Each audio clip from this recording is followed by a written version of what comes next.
আজকে একটা নতুন রেসিপি তোমাদের কাছে নিয়ে এসেছি। চিংড়ি মাছের হচ্ছে কিছু একটা রেসিপি তোমাদেরকে দেখাবো আর কি। চলো তাহলে কি কি করি আর কি কি লাগে দেখো। এখানে হচ্ছে চিংড়ি মাছ 150 গ্রাম নিয়ে নিয়েছি ধুয়ে। এর মধ্যে লবণ দিয়ে দিলাম, আর একটু হলুদ গুঁড়ো দিয়ে দিলাম, আর একটু কাশ্মীরি লঙ্কার গুঁড়ো দিয়ে দিলাম। আমি কিন্তু সানরাইসের এটা ব্যবহার করি। এটা দিয়ে দিলাম, দিয়ে এটাকে ভালো করে একটু মাখিয়ে নেবো। চিংড়ি মাছের জন্য কি কি লাগবে সেটা আমি তোমাদেরকে দেখিয়ে দিচ্ছি। এখানে লাগবে হচ্ছে পেঁয়াজ কুচানো, টমেটো কুচানো, আর এখানে ফোড়নে লাগবে মেথি, কালো সর্ষে, 5 ফোড়ন, আর হচ্ছে তোমার শুকনো লঙ্কা, তার সাথে হচ্ছে কারি পাতা তো লাগবে। আর এপাশে লাগবে হচ্ছে রসুন পেস্ট, আর এখানে হচ্ছে আদা পেস্ট। এটা হচ্ছে লাগবে। আমি এটা বানিয়ে রেখেছিলাম আর কি। এবার কড়াতে দেখো তোমার হচ্ছে তেল দিয়ে দিয়েছি, তেলটা গরম হয়ে গেছে। এবার আমি ফোড়নগুলো দিয়ে দিলাম।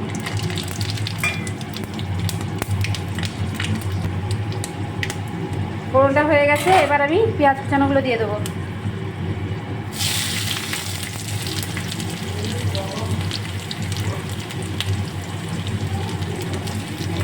পেঁয়াজটা ঠিক ব্রাউন কালারে হবে, তারপর আমি টমেটোটা দেবো। এটা দিয়ে নাড়াচাড়া করবো। এই ফোড়নটা দেওয়ার জন্য অলরেডি পেঁয়াজ দেওয়া মাত্র একটা সুন্দর গন্ধ এসেছে। এবার এর মধ্যে আমি যে টমেটোটা কুচিয়ে রেখেছিলাম সেটা দিয়ে দিলাম।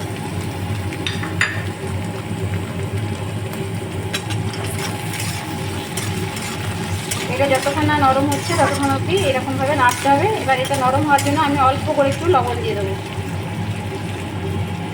লবণ দিয়ে দিলাম অল্প করে।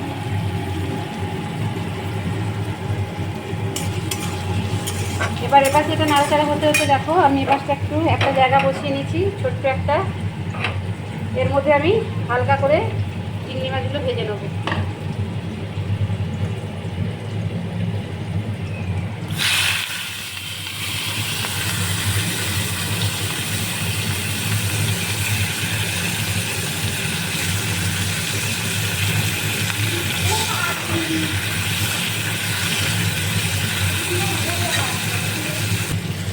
চিংড়ি মাছগুলো কিন্তু বেশি ভাজবো না, এরকম হালকা করে ভাজবো। দেখো হালকা করে আমার ভাজা হয়ে গেছে। এবার চিংড়ি মাছটা আমি বন্ধ করে দিলাম। এবারে এটা এপাশে নাড়াচাড়া করলাম। দেখো এর একটা সুন্দর গন্ধ আছে, জানো তো, এত সুন্দর গন্ধ আছে। মেথিটা, 5 ফোড়ন এবং তার সাথে যে আমি কালো সর্ষে ফোড়নটা দিয়েছি না, এটা একটা সুন্দর গন্ধ আছে। দেখো এটা কিন্তু ভাজা হয়ে গেছে।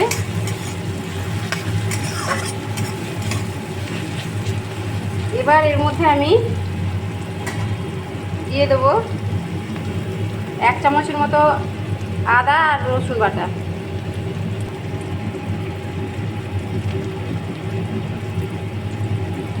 এক চামচ রসুন বাটা। এটাকে একটু নাড়াচাড়া করি, তারপর আদা বাটাটা দেবো। এবার দিয়ে দেবো 1 চামচের একটু কম আদা বাটা।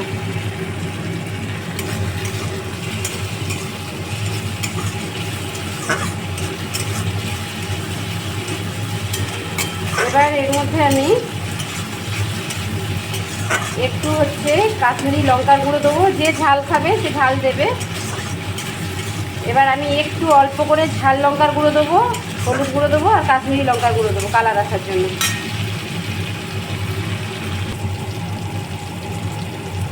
অল্প করে ঝাল লঙ্কার গুঁড়ো, অল্প করে কাশ্মীরি লঙ্কার গুঁড়ো, আর হচ্ছে দিয়ে দেবো একটু হলুদ গুঁড়ো দিয়ে এবার এটাকে নাড়াচাড়া করতে হবে। এবার আপনারা যদি পারেন অল্প একটু জল দিয়ে দেবেন, দিয়ে মশলাটা ভালো করে কষবেন।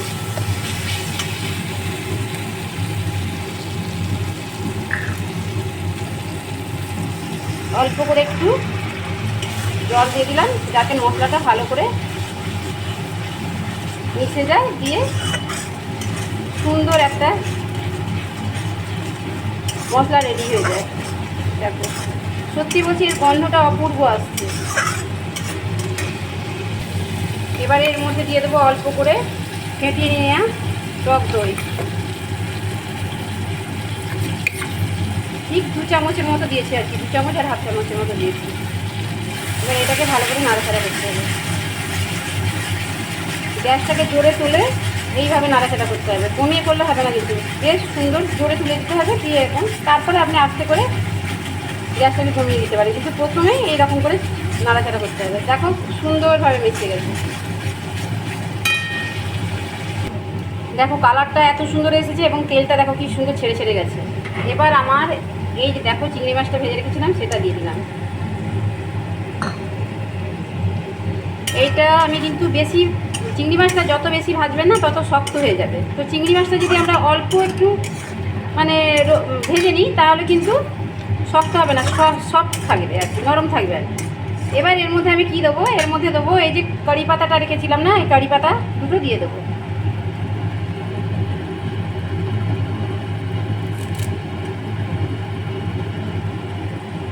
কারি পাতাটা দিয়ে দিলাম, দুটো কাঁচা লঙ্কা দিয়ে দিলাম, আবার নাবানোর সময় দেবো আর কি। এখন দিয়ে দিলাম দুটো কাঁচা লঙ্কা, আবার নাবানোর সময় তখন দেবো।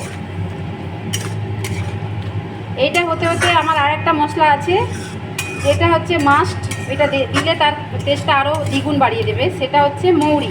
আমি মৌরিটাকে একটু রোস্ট করে নেব, মৌরিটা একটু রোস্ট করে নিচ্ছি। দেখো এইটা না স্বাদটা দ্বিগুণ বাড়িয়ে দেয়, এই রান্নাতে মৌরি কিন্তু মাস্ট, মৌরিটা দিতেই হবে। দেখো আমি মৌরিটা রোস্ট করে নিয়েছিলাম, দিয়ে সেটাকে গুঁড়ো করে নিয়েছি। দেখো এবার এর মধ্যে দিয়ে দিলাম, দিয়ে নাড়াচাড়া করব। এই যে মৌরিটা দিলাম এর গন্ধটা অপূর্ব লাগবে, এবং খেতে আমি এর আগে করে খেয়ে দেখেছি, ভালো লেগেছে বলে তাই জন্য রেসিপিটা তোমাদের সাথে শেয়ার করলাম। এর কি নাম দেওয়া যায় তোমরা সেটা কমেন্ট করে মানে জানিও আর কি, কমেন্ট করে জানিও আমাকে যে কী নাম দেওয়া যায়। আমি এর নাম কিছু একটা ঠিক করতে পারছি না, এমনি চিংড়ি মাছের কারি বলে করে দিয়েছি, কিন্তু এর নাম কি দেওয়া যায় তোমরা একটু বলো। আর অপশন রইল, কেউ 5 ফোড়নটা যদি কারো পছন্দ না হয় সে নাও দিতে পারে, সে তার বদলে মৌরি ফোড়ন দিতে পারে, কিন্তু আমি হচ্ছে 5 ফোড়নটা দিয়েছি। এবার এর মধ্যে অল্প একটু জল মানে অ্যাড করব, বেশি কিন্তু নয়, অল্প।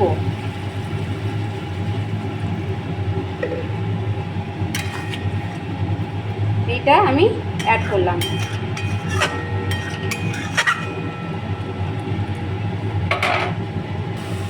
রান্নাটা কিন্তু আমার পুরো কমপ্লিট হয়ে গেছে। এবার আমি গ্যাসটা কমাবো, তার আগে ধনেপাতা কুচানো আর কাঁচা লঙ্কা দিয়ে দিলাম, দিয়ে এবার আমি গ্যাসটা বন্ধ করে দিলাম। দারুণ স্মেল আসছে, এবার এটা নামিয়ে দেবো।